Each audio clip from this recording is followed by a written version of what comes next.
Binayo ng malakas na hangin at ulan ng ilang probinsya dahil sa bagyong Francisco at Habagat. Posible ring sumabay na magpaula ng isa pang bagyo na papasok sa Philippine Area of Responsibility. May report si Darlene Kai.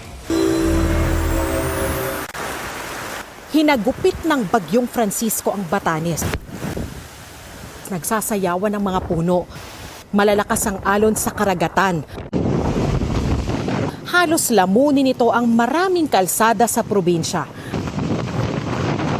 Pinagdodoble ingat ang mga motorista lalo't kaya raw nitong pataubin ang maliliit na sasakyan. Ramdam din ang bagsik ng bagyo sa Santa Ana, Cagayan. Nakaalerto rin sa paglikas sa mga nakatira sa coastal area sa Dumangas, Iloilo dahil sa lakas ng hangin at ulan. Sa isla ng Boracay, nalubog sa baha ang ilang bahay at basketball court. Bukod sa bagyong Francisco, nagpapaulan din ang habagat sa maraming bahagi ng Luzon, Mimaropa at Western Visayas. Ayon sa Pag-asa, posibleng magpatuloy hanggang bukas ng gabi ang habagat kung kailan malaki ang tsansang sumabay ang dalawang bagyo sa PAR.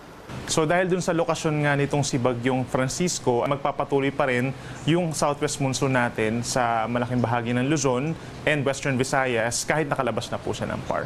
For Gardo is posible siyang pumasok po ng PAR bukas ng gabi. Kailangang maghanda dahil nagpapatindi ng mga thunderstorm ang habagat na kahit 2 oras lang bumuhos, tiyak na magpapabaha sa Metro Manila. Si DPWH Secretary Vince Dizon ininspeksyon ng 3 pumping station sa Rojas Boulevard. Isa pa lang dito ang naayos. Kritikal na daluyan pa man din yan para hindi magbaha sa Taft Avenue. 1 taon niyang ganyan. Hindi gumagana. Kaya talaga magbabaha sa Taft, tsaka sa all the way hanggang Pio Campo. Magbabaha dito sa Paura, magbabaha sa Calao, magbabaha sa lahat yan, Magate. Kasi hindi gumagana eh. Paliban sa sira, unreliable din pala ang power source ng pumping stations. Nakipag-usap kami sa Meralco, nakipag-usap kami sa LGU kay Yorme, nagturong-turong lahat.